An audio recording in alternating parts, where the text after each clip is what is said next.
مولانا فضل الرحمن 425 آیاتونو کې دا نشته چې وټ جهاد دی وټ جدا شری او جهاد جدا شری ای اصطلاحات سره دا ظلم ولیکي معنی لغوي اغستل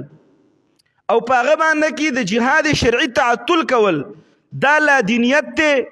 بی دینی دا زنديقیت ته دې سړی ته زنديق ویل کی جهاد تاسو رچا خلاف کوي قرآن ول حدیث زرداری سے دامت فیوزهم دے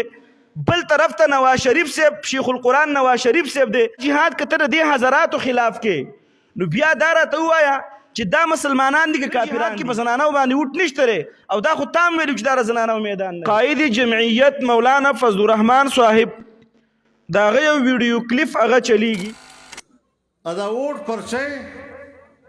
دا ود جهاد تور بولو ان شاء الله آسان جهاد الله تعالی مو سره کړی دا او په هغه چې امر دار کو هغه حضرت یو خبره دا کړی دا چې د اوډ دا پرچی دا منګه د جهاد تور بولو دي ته منګه هغه جهاد وایو اولنۍ خبردار د حضرت دا خبره کول دا د احکام شرعیه او تعطل او تمسخر دی یعنی مطلب دا احکام شرعیه دا معطل کول دي چوټی کول دي او دا تمسخر دی دا د احکام شرعیه پسې غپ لګول دي په هغه پسې استهزاء کول دي په دې باندې د یو غلط نظام ترویج پکېږي او تایید پکېږي په وډ باندې تقریبا په قران کریم کې علما کرام ذکر کوي 485 آیاتونه د جهاد مبارک راغلي دي 485 آیاتونه او په سونو احادیث مبارکه محمد مصطفی صلی الله علیه وسلم د جهاد مبارک ذکر کړی دي خو دا تقریبا 485 آیاتونه او دا په سونو احادیث راجمه کې نو په دې کې به نه د وټ تذکره ویني او نه به کې وټ ته جهاد ویني په دې 485 آیاتونو کې دا نشته چې وټ جهاد دی په دې دومره سونو احادیثو د نبی علیه الصلاۃ والسلام کې دا نشته چې وټ جهاد دی یا د جهاد توره ده دا بالکل په دې آیاتونو کې شریعت مطهره کې هغه دا نشته دا دومره آیاتونه دومره احادیث هغه کې دې ته جهاد نه دی ویلی شوی او یو سړی را لګي د خپل ځان نه وایي چې دې ته موږ جهاد وایو دا جهاد دی نو دا هسې د شریعت په احکاماتو پسې ټوقې کول نه دي لکه سړی په دې ځای کې اوس بار لګی دی هغه توت وایي ته ورته پلان کې مونځ کوي هلکه مونځ ځان له شی دی توت وال ځان له شی دی یو سړی دی ځان له ذمېداره کوي هغه ګوړ کوي څه کوي لګیا دی او ته ویره خبرې پلان کې چې کوم دی نو هغه مونځ وکړه تهجد یې وکړل نه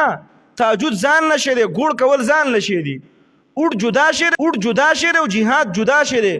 ته د کم ځکه نه خبره راواله اوټ ته منګه جهاد وایو دا روا دي نه روا دي رونو دا غلط کار دی په دغه عمر آیاتونو 485 آیاتونو او فسونو احادیث مبارکه او د محمد مصطفی صلی الله علیه وسلم کې اوټ ته جهاد نه دی ویلې شوی اوټ په هغه وخت کې ورونو جهاد به در کوم طرف ویلې شي به هر حال دا خو یوه بنیادی خبره ده بیا چې دې ته جهاد وینو جهاد دا یو شرعي اصطلاح ده د شریعت نه موږ تپوس کوو چې شریعت ته جهاد څه ته وي نو که هغه وی چې جهاد دې ته ویل کېږي کم وضاحت یې موږ ته وکړو نو هغه وضاحت به موږ معتبره و د چا عالم د چا ملا د چا د کتاب هغه اصطلاح به معتبره نه وي یو سړی به راځي او هغه به یو خبره به کوي دلیل به نه وي بې بنیاده بې دلیله به یو خبره کوي او پله دا شی جهاد دی هغه ته به موږ جهاد وایو نه د شریعت په اصطلاح کې جهاد څه ته ویل کېږي ځکه جهاد دا یو شرعي اصطلاح ده او قانون داره چې په شرعي اصطلاح کې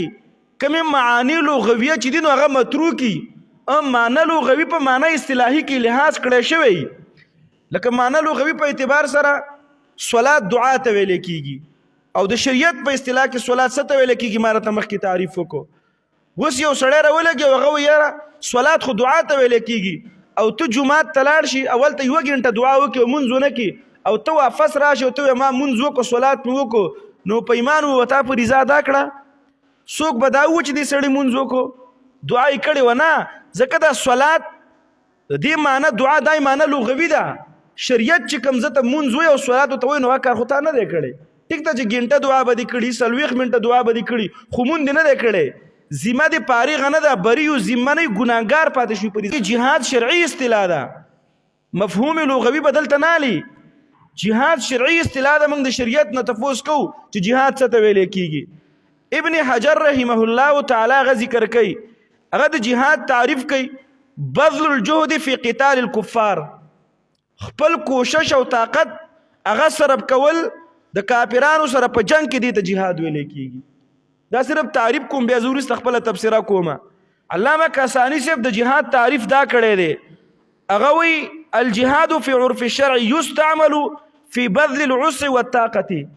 خپل وسعت طاقت او خپل قوتونه هغه چې کوم دینو خرج کول بالقتال فی سبیل الله، د الله تعالی په جنگ په لار کې په جنگ کول باندې خپل طاقت صرف کول، د الله رب العزت په لار کې جنگ کول، قتال کول، د خپل سر قربانی ور کول، د کافر ټی پر سرونه سرونه قلم کول، دغه ته هغه جهاد ویل کیږي. به بالنفس والمال واللسان وغير ذلك، بیا کدا قتال فی سبیل الله دا که په نفس باندې، دا که په لسان باندې، دا که په مال باندې، نو دې ته جهاد ویل کیږي. دا تعریف علامه کاسانی صاحب کړی دی. دریم تعریف ابن حجر رحمه الله تعالی فتح الباری کې کړی دی او دارنګ منتح الارادات کې محمد بن احمد الفتوحی رحمه الله تعالی تعریف کړی دی. هغه وی جهاد څه ته ویل کیږي؟ هغه د جهاد تعریف کړی دی هو بذل الجهد من المسلمین فی قتال الكفار المعاندین المحاربین والمرتدین والبغاة ونحوهم لإعلاء كلمة الله. ډیر خوندور تعریف کړی دی. هغه جهاد څه ته ویل کیږي؟ جهاد دار چې هغه بذل الجهد من المسلمین، مسلمانان راولګي خپل کوششونه خپل طاقتونه استعدادونه هغه خرج کی خو فی قتال الكفار، په جنگ کولو کې د کافرانو سره، المعاندین المحاربین چې هغه معاندین دي د اسلام په ضد باندې ولاړ خلک دی، عناد کوونکي دي، المحاربین هغه د مسلمانانو سره جنگ کوونکي دي، المرتدین هغه د اسلام نه اوړولې شوي اوړېدونکي خلک دي، مرتد کړي هغه چې کوم نه مرتد شوي خلک دي، اول بغات ونحوهم او د مسلمانانو نه چې کوم باغین خلک دي د هغې سره جهاد کول. خدا به د څه دپاره کېږي؟ لاعلاء کلمت الله، د دې دپاره چې د الله تعالی قانون حاوي شي. په ټولو قوانینو باندې د چا قانون حاوي شي؟ رونو د الله قانون حاوي شي، غلبه د الله تعالی د قانون راشي، دقه ته به هغه چې کوم دی نو هغه جهاد ویل کېږي. اوس موږ وایو ته اوټ ته جهاد وې، نو زموږ څو تپوسونه دي. موږ د جهاد تعریف وکړو، یو تعریف هم د ابن حجر رحمه الله تعالی په حواله باندې وکړو، یو تعریف هم د علامه کاسانی صاحب رحمه الله تعالی په حواله باندې وکړو، یو تعریف هم بل فتح الباری کې ابن حجر رحمه الله تعالی او دارنګ منتح الارادات کې هغه محمد بن احمد الفتوحی رحمه الله تعالی په حواله باندې تعریفونه وکړو. دا د امت لوی خلک د جهاد څه ته ویل کېږي، نو هغه تعریفونه موږ ذکر کړو. اوس موږ د حضرت نه تپوس کوو چې ته اوټ ته جهاد و نو کوم جهاد وته وي؟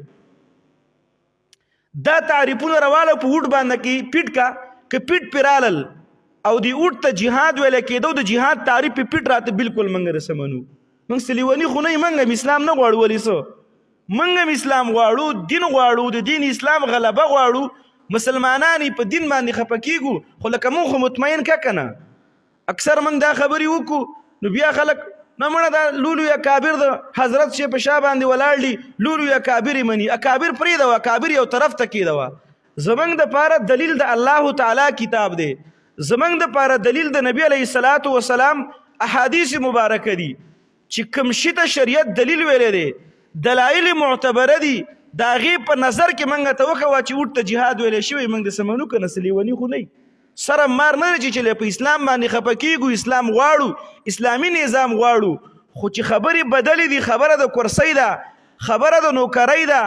خبره د کرسۍ ده، خبره د اقتدار ده، خبره د صدارت ده، خبره د وزارت ته، نوم له د اسلام ورکوي، نو موږ دا غلط کار مه کوه. نورې پارټۍ هم لګیا دي وایي د اسلام، هغه د اسلام نه علاوه په نورو نومونو باندې ځان له دنده پیدا کوي، تم ځان له دنده پیدا کوه که نه د اسلام د احکاماتو سره او دارنګې د شرعي اصطلاحاتو سره دا ظلم ولې کې؟ دا ظلم مه کوه. نو درې تعریفونه هغه موږ د جهاد وکړل. اوس د حضرت جنه مولانا صاحب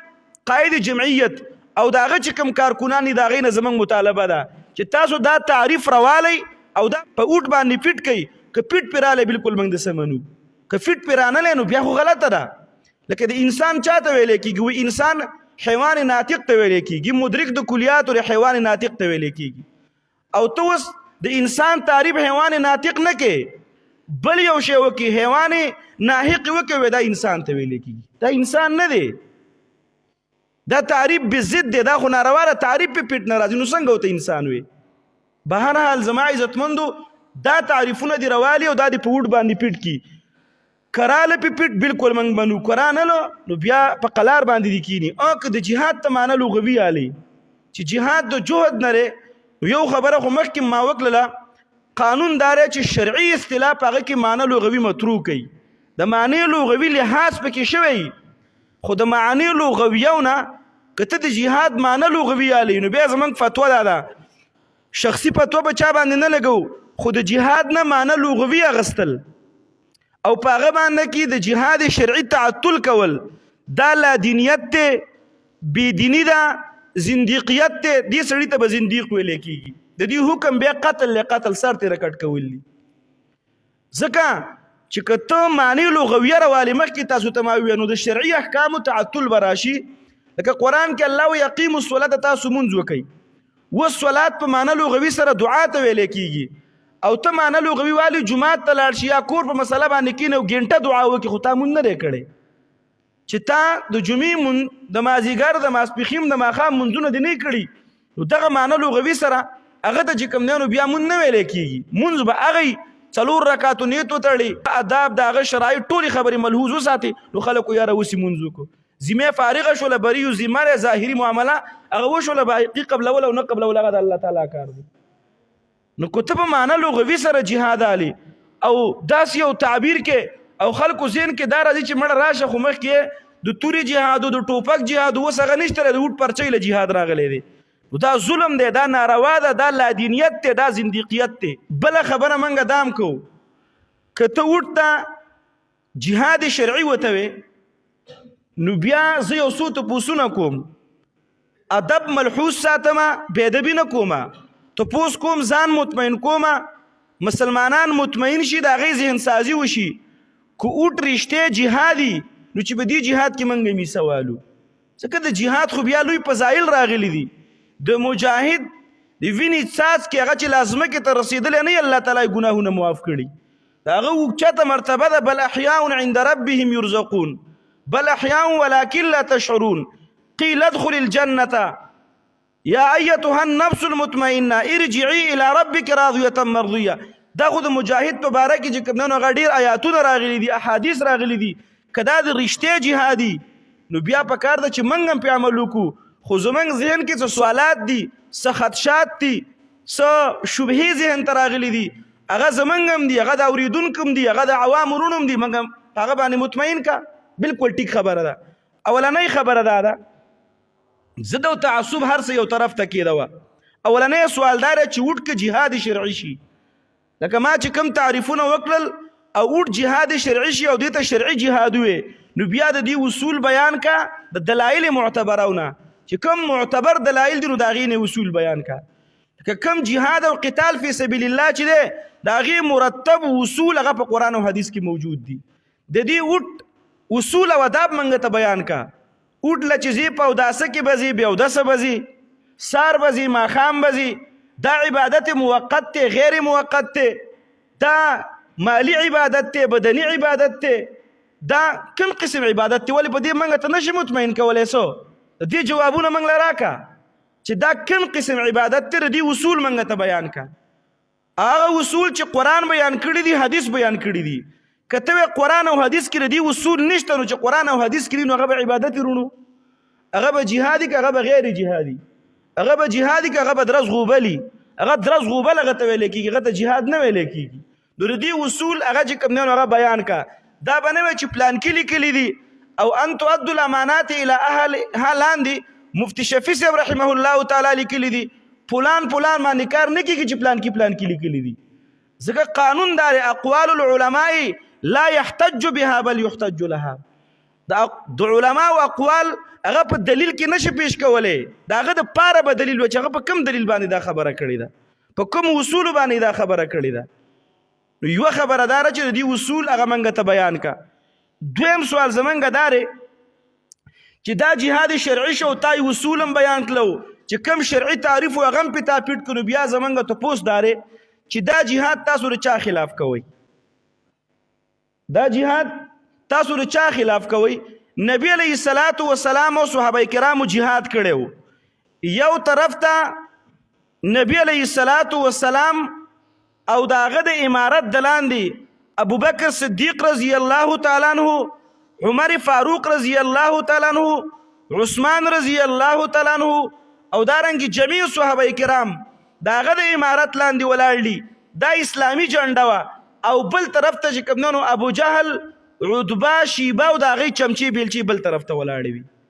الته کې خود دغه جهاد شوی تا دا جهاد ثابت کړه جهاد د چا خلاف ته کې تر چا خلاف چې جهاد کې نو اوټ تک ته جهاد وي نو پوټ کې ستا مقابلین شیخ القرآن والحدیث زرداری سے دامت فیوزهم دے بل طرف ته نواز شریف سے شیخ القرآن نواز شریف سے دے بل طرف ته حضرت بلاول سے دے بل طرف ته امل ولی سے دے بل طرف ته سراج الحق صاحب دی بل طرف ته سپندیار ولی صاحب دی او بل طرف ته هغه محترمه مکرمه بیگم مریم نواز دستا مقابله کې ولاړ دي موږ د دې په باره کې لږ تپوسونه کوو چې دا تکم جهاد کې دا چا خلاف کې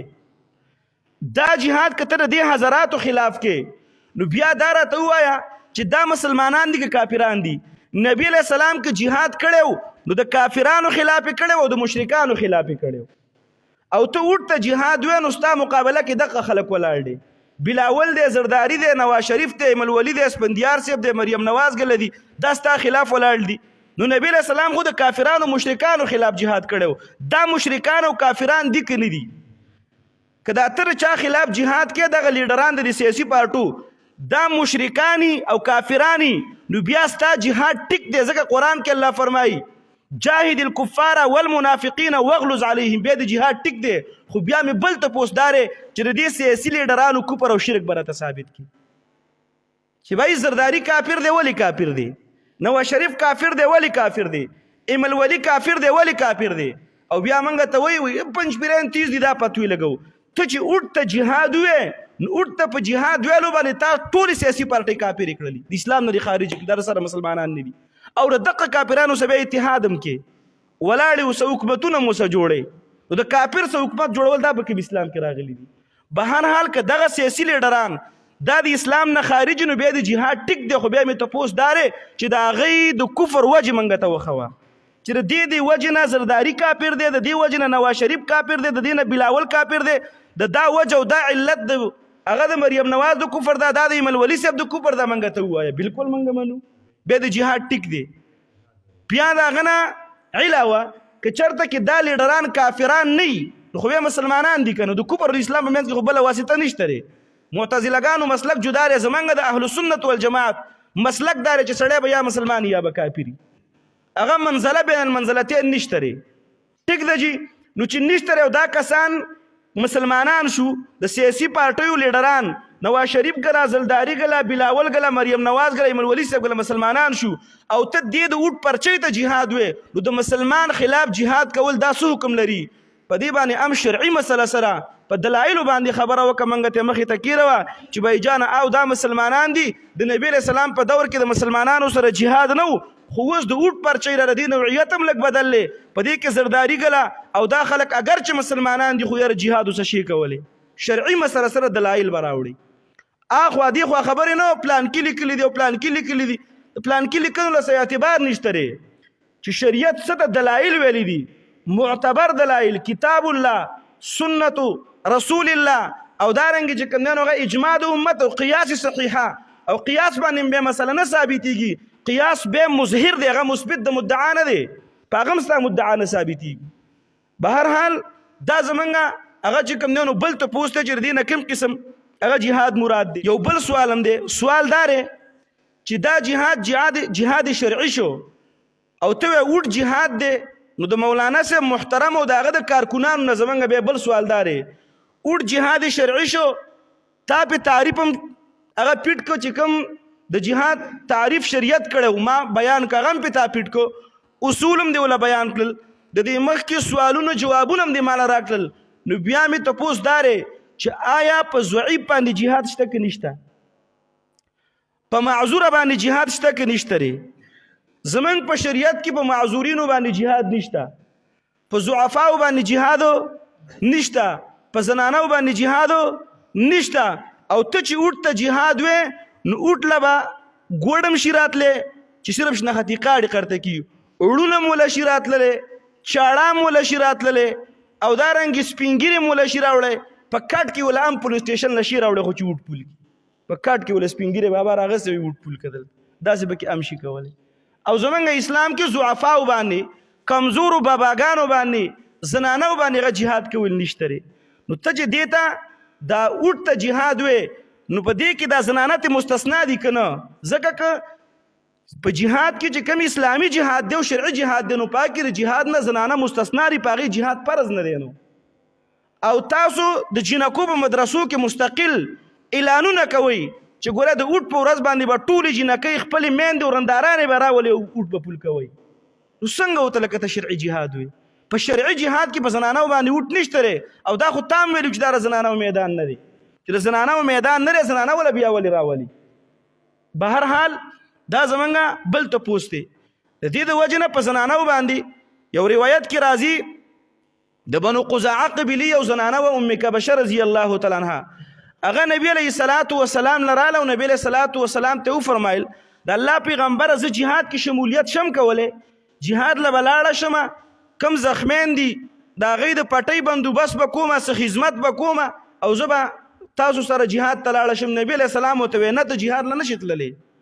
وی دا خو بیا موږ د لوی ثواب د جهاد د یو همې فریضې نه محرومه شو. نبی علیه الصلاة والسلام ورته وفرمایل وی د خپل خاون پرمنبرداري کوئ، خبره منئ، د خاون په پرمنبرداري کې به الله تعالی د جهاد ثواب تاسو له درکوي. امام بخاری رحمه الله تعالی، محمد بن اسماعیل البخاری رحمه الله تعالی روایت نقل کړی دی د ام المؤمنین عائشہ رضی الله تعالی عنها روایت دی. هغه نبی علیہ الصلوۃ والسلام ته فرمایي د الله پیغمبره جهاد دومره لویه فریضه ده، دومره د ثوابونو کار دی، نو موږ جهاد نه کوو، موږ به جهاد له نه ځو، شمولیت د څه ونه کړو. نبی علیه الصلاة والسلام عائشې ته وفرمایل نه عائشې، تاسو دپاره د جهاد ثواب الله تعالی په حج مبرور کې ایښودی دی چې حج وکئ. نو عائشه وی دې وجې نه زه چې کله نو حج نه پرېږدم، حج کومه، د جهاد ثواب الله تعالی ماله په حج باندې م راکوي، او د حج ثواب یې مو شو، د جهاد ثواب یې مو شو، هغه کمې هلته الله تعالی پوره کړی دی. بله یو روایت دی عائشه رضی الله تعالی عنها، عائشه بنت طلحه، دا یو زنانه ده او دا د ام المؤمنین عائشې نه روایت کوي. دا روایت امام بخاری صاحب رحمه الله تعالی ذکر کړی دی. هغه وایي موږ د نبی علیه السلام نه تپوس وکړو چې جهاد دومره بهترین عمل دی، نو موږ تاسو سره په دې جهادي دستو کې شاملېږو نه، شمولیت د سره نه کوو چې موږ د سره لاړ شو. نبی علیه الصلاة والسلام ورته ویل نه، حج مبرور ستاسو په حق کې دا د جهاد فضیلت لري، هغه ثوابونه به تاسو ته هلته میلاویږي. اوس که ته اوټ ته جهاد وې نو زمونږ په اسلام کې او په زنانو باندې جهاد کول نشته دی، فرض پې نه دی. او دلته چې کوم دی نو هغه دا پې فرض کړی دی، لازم دی زنانه به راوباسي، هغه به لیډر هم جوړېږي، هغه به اوټ هم پول کوي، پولینګ سټیشن کې به هم ناست دی، قطار کې به هم ولاړي، دا ظلم او زیاتی کېږي. نو حضرت موږ بیا دغه تپوس هم کوو چې بای په دې کې د زنانو څه حکم دی؟ که هغه حکم منسوخ شوی، اوس نوی وحی راغلی، یو بل دلیل راغلی، بل ځای کې یو جزیه راغلی، څه استنباط او اجتهاد دی کړی، نو هاتو برهانکم ان کنتم صادقین، دلایل راوړئ، بس مخې ته کېنوئ، موږ به مطمئن شو، موږ ستاسو ملاتړ یو، ستاسو مرسته کوو. خو مطمئن کول موږ به مطمئن کې که نه،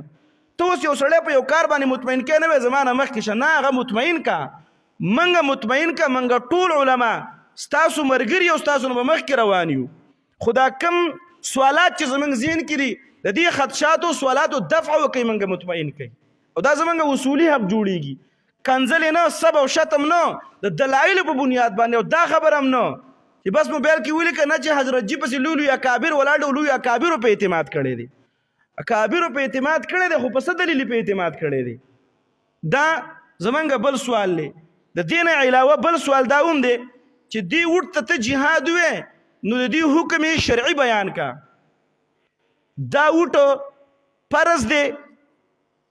د جهاد شرعي خو خپل صورتونه دي، په ځینې صورتونو کې جهاد فرض کفایي دی، په ځینې صورتونو کې جهاد فرض عین دی. یو جمعه په هغې مستقل بیان کړی درې علل او درې وجوهاتو چې په هغه کې بیا په مسلمانانو باندې جهاد فرض عین ګرځي. دی اوټ ته چې جهاد وي نو دا د دې حکم سره دا فرض دی، واجب دی، سنت دی، مستحب دی، دا احکام دي. د دې لپاره دلیل پکار دی. که فرض دی نو د فرضیت دلیل څه دی؟ که دا اوټ جهاد شرعي شو دغه مخکې ټول سوالات ته حل کړل، خو اخرنی سوال مې دا دی چې اوټ فرض دی نو دلیل د فرضیت راته وښوه. بیا که واجب دی نو دلیل د وجوب راته وښوه. بیا لکه موږ دا خلک راغونډ کړی دی مسلمانان په خپله باندې مانځل راځي، خو دلیل شته چې الله یقیم الصلاة ځکه راځي. څوک سلیوني خو نه دي چې سار په یخو اوبو باندې اودس وکړي او جومات ته روان شوی یو، څوک یو طرف ته منډه وي خپلې پیسې لګوي او هغه بیت الله شریف له ځي، خو دلایل شته دي الله راته ویلي ځکه خو یې کوو که نه. پیغمبر د هغه ژوند زموږ مخې ته پروت دی. لقد کان لکم فی رسول الله اسوة حسنه. ځکه په دغه بنیاد باندې موږ عبادت کوو. ځان ستړی کوو د دې ستړیوالي شاته یو فلسفه پرته ده. زما رب ماته ویلي، زما د نبي طریقه پکې موجود ده، په دې زمانه رب راضي کیږي، په دې کې جنت تتلل او جهنم نه د خلاصي خبرې پرتې دي، ځکه دا کارونه موږ کوو. که دا وټ دې ته جهاد شرعي وې نو بیا تپوس دا فرض دی نو د فرضیت دلیل راوړه، واجب دی نو د وجوب دلیل راوړه، که سنت دی نو سنتیت دلیل راوړه، که مستحب دی نو استحباب دلیل راوړه، او که فرض دی نو په فرض عین دی او که فرض کفایه دی. دا به هر څوک کوي او که نه په هر چا باندې نشته دی. که فرض عین نو مطلب خدا دی چې په نارینهو باندې، په زنانهو باندې، په هر چا باندې فرض دی. که شناختی کارډ وي او که شناختی کارډ نه وي نو په هغې باندې بیا دا جهاد کول فرض دي چې هغه به راځي پولیس سټیشن کې به قطار کې ودرېږي، به دغه جکړ درز غوبل کې به ودرېږي، ځکه چې فرض او فرض عین دی، خو دلیل خو یې راوړه که نه. او که چېرته کې دا فرض عین نه فرض کفایه وي چې مطلب دا دی دا د محلې په ذمهوارو کسانو باندې نو څوک ذمهوار دی؟ د محلي ذمهوار ملک صاحب ذمهوار دی چې هغه وټ استعمال کړو ټولو ذمه فارغه شوه، که مولوي صاحب ذمهوار دی چې هغه استعمال کړو ټولو ذمه څه شوله فارغه شوله که نه په او بیا دا ذمهوار په نارینهو کې هم دی او که په زنانهو کې هم دي چې په کور کې یوه مشره نه به وي که هغې وټ استعمال کړه د باقي ګیندو ذمې هم ورڅه فارغه شوله، او که پلار وټ استعمال کړه نو آیا د بچو د نوسو ذمې هم ورڅه فارغه شوله، که فرض کفایي دی په هر یو باندې دلیل راوړه. به هر حال زما عزتمندو دا سوالونه کول دا زموږ اصولي حق دی، په دې باندې هیڅ قسم دلیل نشته دی. په دعوه سره موږ وایو اوټ ته جهاد ویل دا ظلم عظیم دی، دا لادینیت دی، دا زندیقیت دی، دا د شرعي احکامونه یا جهل لو یا تجاهل لی، یا جهل لو یا تجاهل لی، احکام شرعیه او تمسخر او تعطل لی، او ردینه په مخ د ځمکه باندې بله بېدیني بل تک سور کفر په مخ د ځمکه ردینه بغیر نشته دی چې د احکام شرعیه تعطل یا څوک کوي یا یې تمسخر کوي. دا ظلم عظیم دی، ډېر زیات لوی ظلم دی. د دې خبرونه د حضرات په قلار باندې کېدي. زموږ اصولي او بنیادي خبرې دي. دا یوه خبره وه چې قائد جمعیت مولانا فضل الرحمن صاحب سره د ادب نه ما د هغه نه څه تپوسونه وکړل یا د هغه کارکنان هغه هر حال اصولي جوابونه دې موږ نه راکړي.